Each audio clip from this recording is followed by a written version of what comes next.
Setiap saat, setiap waktu, keringat basahi tubuh. Ini saat yang ku tunggu. Hari ini ku buktikan, ku yakin aku kan menang. Hari ini kan dikenang, semua doaku panjatkan, sejarahku persembahkan. Terus fokus, satu titik, hanya itu, titik itu. Tetap fokus, kita kejar, lampaui batas. Terus fokus, satu titik, hanya itu, titik itu. Tetap fokus, kita kejar, dan raih bintang. Yo yo ayo, yo ayo, yo yo ayo, yo ayo, yo yo ayo, yo ayo, yo yo, oh oh oh, yo yo ayo, yo ayo, yo yo ayo, yo ayo, yo yo ayo. Kita datang, kita lihat, kita. Kalau menang berprestasi, kalau kalah jangan frustasi. Kalau menang solidaritas, kita galang sportivitas. Kalau menang berprestasi, kalau kalah jangan frustasi. Kalau menang solidaritas, kita galang sportivitas. Oh, oh, oh.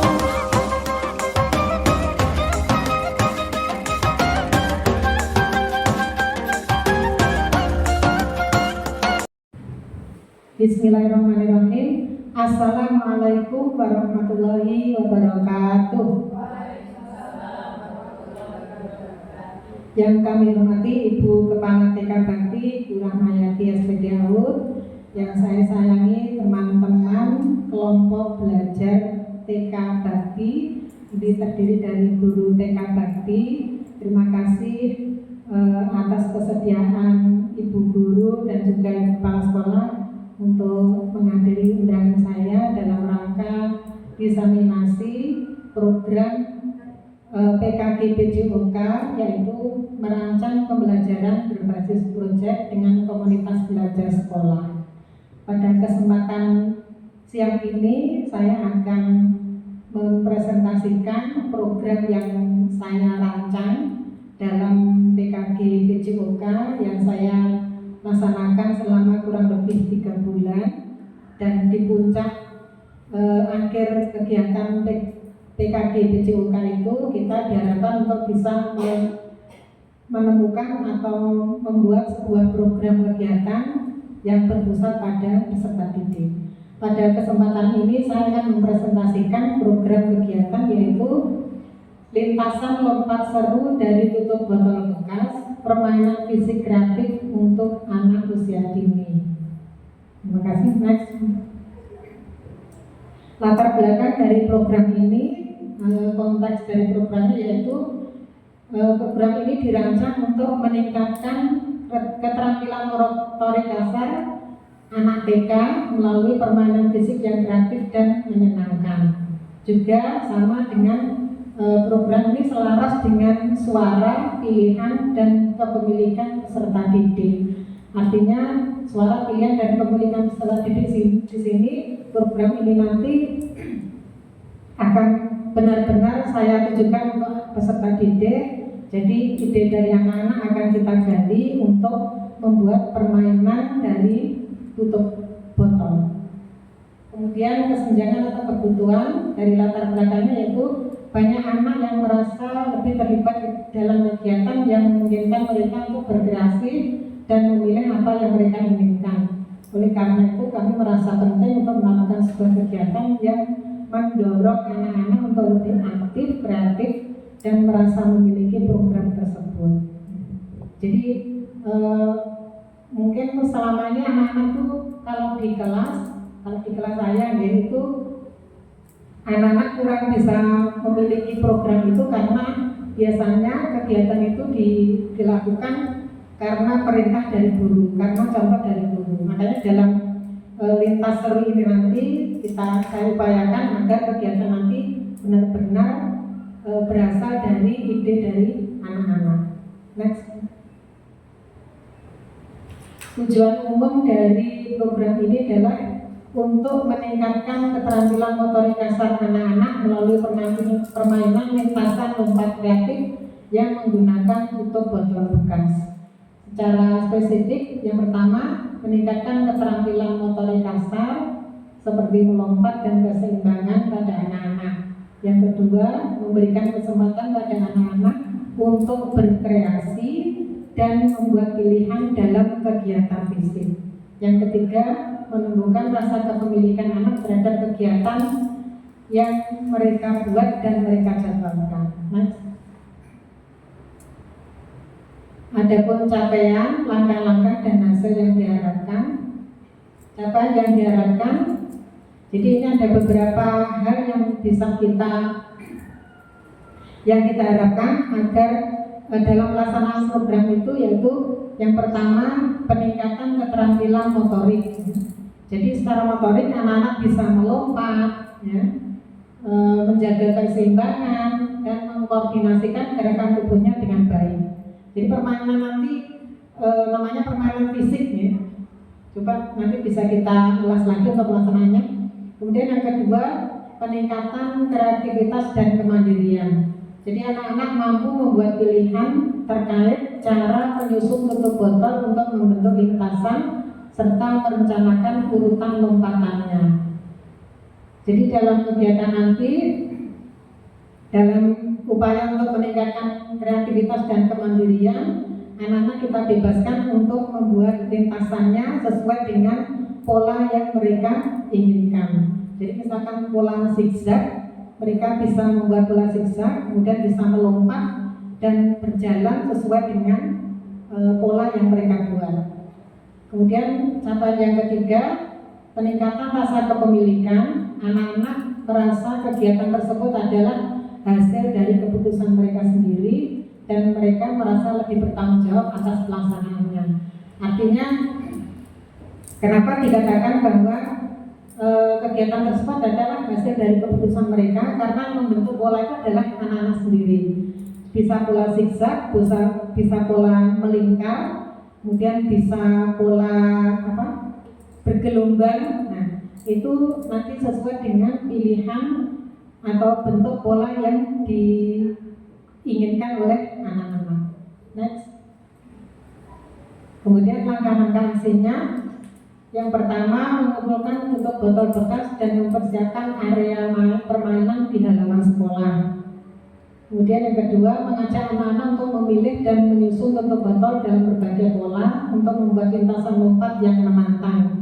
Yang ketiga, membimbing anak-anak untuk melakukan lompat dari tutup botol bekas sesuai dengan pola yang telah mereka buat. Yang keempat, memberikan kesempatan bagi anak-anak untuk berinteraksi, berbagi ide dan mengubah lintasan jika mereka ingin meningkatkan tantangan. Mengadakan sesi refleksi setelah kegiatan untuk mendiskusikan apa yang anak-anak rasakan dan pelajaran apa yang mereka dapatkan. Jadi dalam langkah hasilnya nanti anak-anak diberikan kesempatan untuk membuat pola. Kemudian kalau semua sudah melakukan, sudah mendapatkan giliran dan waktunya masih, maka anak-anak bisa memilih atau mengubah pola seperti yang lain, ya. Misalkan selesai pola zigzag, mereka boleh membuat pola lingkaran, ya. Atau mungkin pola berbentuk pola huruf. Nah, itu bisa dilakukan atau diusulkan oleh anak-anak setelah semuanya selesai mengerjakan. Yang lain bisa mengulang lagi. Next. Jadi indikator ketercapaian, anak-anak dinyatakan 100% apabila anak-anak terlibat aktif dalam memilih dan menyusun lintasan lompat mereka. Jadi jika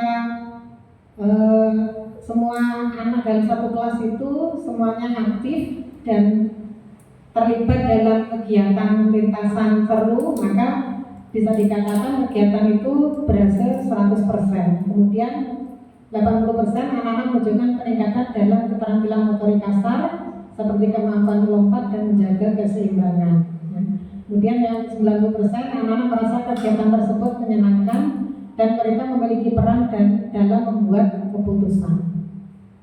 Adapun struktur program dan mitra dalam komunitas belajar, skala program atau kegiatannya, Program ini akan dilakukan untuk anak TK, bisa TKA dan TKB ya, di TK Bakti dengan jumlah sekitar 15 anak.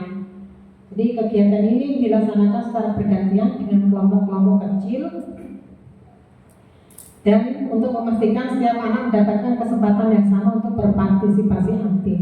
Jadi nanti teknisnya bisa mungkin satu kelompok karena 15 ya, satu kelompok A 5 anak, yang satunya 5, 3 kelompok itu bisa kita jadikan sebagai ajang lomba ya, ajang lomba untuk anak-anak bermain lintasan seru. Kemudian pengaturan program atau kegiatan ini dilaksanakan setiap hari Jumat selama 30 menit ya. Karena memang ini saya ambil dari Jumat karena memang hari Jumat itu anak-anak pas memakai kostum olahraga, jadi pas untuk kegiatan fisik motorik. Kemudian yang kedua, tempat di halaman sekolah atau kegiatan outdoor. Mitra dalam komunitas belajar antara lain guru, orang tua, dan siswa. Next. Pernyataan tentang kapasitas yang dimiliki kelas atau sekolah. Jadi sekolah kami, sekolah kita ya, TK Bakti memiliki halaman yang luas serta fasilitas yang cukup untuk menyelenggarakan kegiatan fisik ini. Kami juga memiliki sejumlah tutup botol bekas yang dapat digunakan sebagai alat permainan yang aman dan ramah lingkungan. Jadi kita sudah punya banyak tutup botol bekas, dan itu bisa kita gunakan untuk kegiatan area seru ini ya. Kemudian selain itu guru yang berpengalaman akan mendampingi anak-anak selama kegiatan berlangsung. Alhamdulillah guru TK Bakti semuanya sudah, saya rasa, berpengalaman dalam bidangnya, bisa mengasuh anak-anak dengan sabar, dengan gembira, dan dengan kreatif, sehingga anak-anak merasa nyaman ya, anak-anak merasa nyaman, dan itu adalah merupakan salah satu modal bagi kita bahwa kita itu memiliki aset berupa SDM. Kemudian dengan pendekatan berbasis aset, kami akan memanfaatkan sumber daya yang ada, termasuk bahan bekas yang bisa didaur ulang, serta keterlibatan orang tua untuk mendukung kelancaran program kami. Jadi dalam kegiatan ini kita bisa memanfaatkan aset yang ada, diantaranya aset SDM, ada ibu kepala sekolah yang sangat mendukung kegiatan program kegiatan di sekolah, kemudian ibu guru sebagai pelaku dan siswa juga sebagai subjek pembelajaran, guru sebagai fasilitator. Itu adalah merupakan aset yang sangat besar sekali yang bisa kita miliki. Di samping itu juga kita memiliki aset sosial ya. Kita punya lingkungan sosial yang mendukung kegiatan kita. Kemudian juga aset sarana prasarana, gedung yang memadai, halaman sekolah yang luas yang bisa kita lakukan, kita gunakan untuk kegiatan di sekolah. Next. Untuk rencana evaluasi, jadi nanti setelah kegiatan itu kita sudah terlaksana, maka perlu ada evaluasi. Gunanya evaluasi adalah untuk mengetahui ya, sejauh mana keberhasilan dari program yang kita laksanakan. Jika ada kekurangan, maka bisa kita tambahkan. Dan salah satu evaluasi keterlibatan dan kepuasan peserta didik yaitu yang pertama dengan wawancara dengan anak-anak. Loh, apa bisa anak TK kalau diwawancara? Kira-kira gimana Bu? Bisa ya? Dengan gayanya kita mewawancara anak-anak, maka asesmen wawancara itu bisa kita laksanakan, bisa diterapkan kepada anak-anak. Jadi menggunakan pertanyaan yang sederhana untuk mengetahui bagaimana perasaan mereka tentang kegiatan ini dan apakah mereka merasa memiliki program ini. Kemudian observasi guru, melakukan observasi langsung terhadap keterampilan motorik kasar anak-anak sebelum dan setelah kegiatan. Kemudian umpan balik dari orang tua, mengumpulkan pendapat orang tua tentang perkembangan motorik anak dan keterlibatan mereka dalam kegiatan fisik di rumah. Jadi perlu juga kita membuat rencana evaluasi kepada orang tua di rumah, sejauh mana anak-anak itu artinya pengembangan motorik kasar anak-anak itu di rumah juga sebenarnya kita juga perlu bertanya kepada orang tua, karena ada anak yang di sekolah itu dia diam aja, nggak mau gerak, nggak mau lari. Nah, ketika kita tanyakan ke orang tua, ternyata memang di rumah tidak pernah bermain di luar rumah. Jadi dia hanya di dalam rumah main dengan HP, dan itu agak menghambat perkembangan fisik motoriknya. Dan itu perlu kita berikan evaluasi kepada orang tua agar melalui program ini anak-anak betul-betul bisa terasah secara fisik motoriknya, sehingga perkembangan fisiknya juga lebih bagus lagi. Untuk alat pengumpulan datanya, yang pertama wawancara singkat dengan anak-anak, yang kemudian kedua observasi keterampilan motorik melalui video atau catatan observasi guru. Jadi dalam kegiatan nanti guru tetap memberikan observasi atau catatan hal-hal apa yang kurang dalam kegiatan itu. Kemudian yang ketiga survei atau kuesioner untuk orang tua. Next. Nah, ini ada kemungkinan tantangan ya. Tantangan yang mungkin dihadapi karena sudah saya sampaikan di awal tadi bahwa kegiatan ini adalah dilakukan di luar halaman atau outdoor learning ya. Jadi kesulitan dalam mengontrol energi anak-anak karena kegiatan ini adalah memang mungkin bagi anak-anak seru ya. Bisa jadi anak-anak yang sangat antusias sehingga terjadi kekacauan selama kegiatan. Mereka ada yang ingin lebih duluan, ada yang ingin mengulang lagi ya. Itu bisa sebagai solusinya kita bisa menetapkan aturan yang jelas tentang cara bermain dan memberikan penguatan yang positif ketika aturan itu diikuti. Juga memberikan instruksi yang jelas dan sederhana dan mudah dipahami. Jadi sebelum bermain itu anak-anak dikunci aturan mainnya nanti A, B, C, D, sehingga ketika anak paham mereka bisa bermain, sehingga mengurangi kemungkinan trouble ya, kemungkinan anak-anak itu terjadi kekacauan ya. Kemudian yang kedua, tantangan yang kedua yaitu keterbatasan fasilitas. Jika cuaca buruk, kegiatan ini mungkin sulit dilakukan di luar ruangan. Seperti sekarang musim penghujan, maka kegiatan bisa saja gagal dilaksanakan karena kalau di halaman waktu hujan kita harus punya solusi. Solusinya apa? Yaitu mempersiapkan alternatif kegiatan dalam ruangan yang melibatkan gerakan fisik seperti permainan lompat di atas matras, atau mungkin yang kita miliki ya, sarana dan prasarana yang kita miliki. Alhamdulillah kita sudah memiliki aula, sehingga ketika kegiatan itu tidak bisa dilakukan di luar ruangan, maka bisa dilakukan di dalam ruangan, di dalam aula. Mungkin demikian presentasi atau diseminasi tentang permainan seru dari tutup botol. Mungkin dari sini ada yang mau ditanyakan atau disaringkan?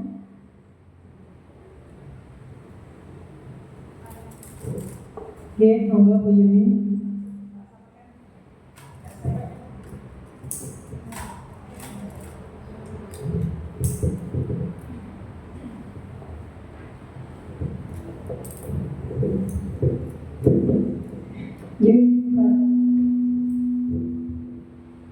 Ya, Bu Fatma.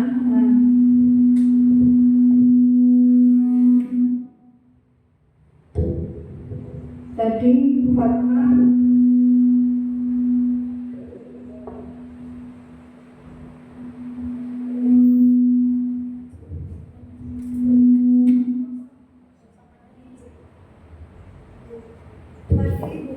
menyampaikan bahwa mitra komunitas belajar ini diantaranya yaitu orang tua. Yang ingin saya tanyakan, apakah peran orang tua atau keterlibatan orang tua dalam mendukung kegiatan ini sehingga kegiatan ini dapat berlangsung? Terima kasih Bu Yuni. Pertanyaan yang bagus dan jeli ya. Tadi saya sampaikan bahwa mitra dari kegiatan ini adalah salah satunya adalah orang tua. Nah, kira-kira apa nih peran atau keterlibatan orang tua dalam kegiatan ini? Mungkin yang pertama dukungan dari orang tua. Dukungan dari orang tua yaitu mereka bisa kita minta untuk mengumpulkan tutup botol bekas. Ya.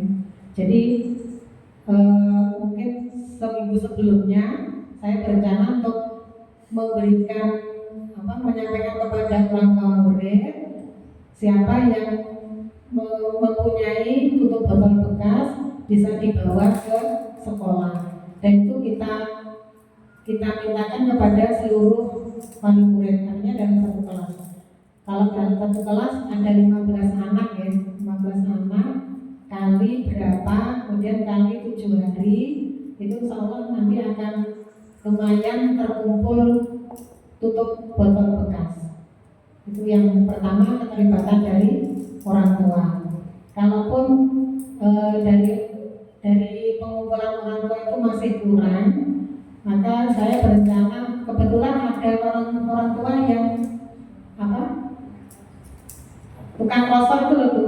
Nah, itu kan bisa kita membeli kepada wali murid atau orang tua murid yang punya bisnis tukang rosor itu ya, itu bisa kita mintai atau kita beli untuk tutup botol bekasnya. Mungkin seperti itu. Mungkin ada lagi? Ya, kemudian untuk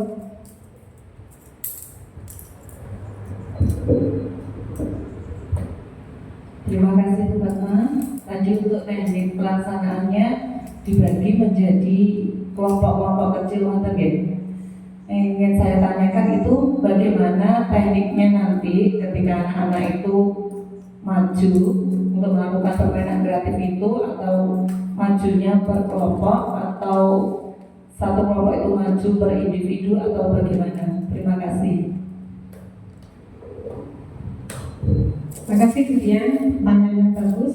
Untuk teknis pelaksanaannya itu nanti anak-anak kita bagi dalam 3 kelompok ya. Satu kelompok ada 5 anak.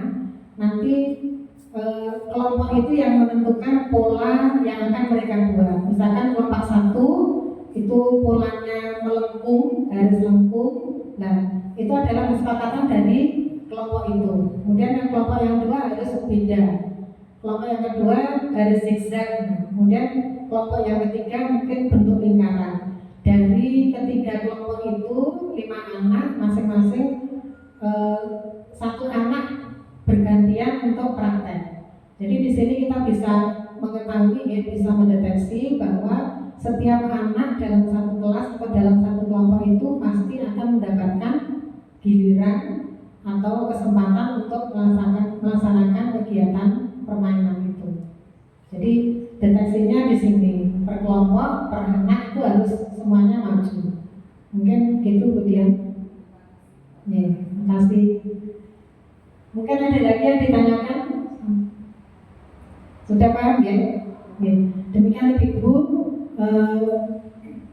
rancangan dari pembelajaran berbasis proyek dari saya yang mengangkat lintasan lompat seru dari tutup botol bekas yang merupakan permainan fisik motorik untuk anak usia dini.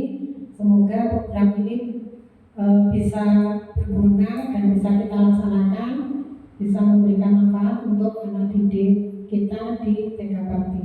Terima kasih atas perhatiannya. Wassalamualaikum warahmatullahi wabarakatuh.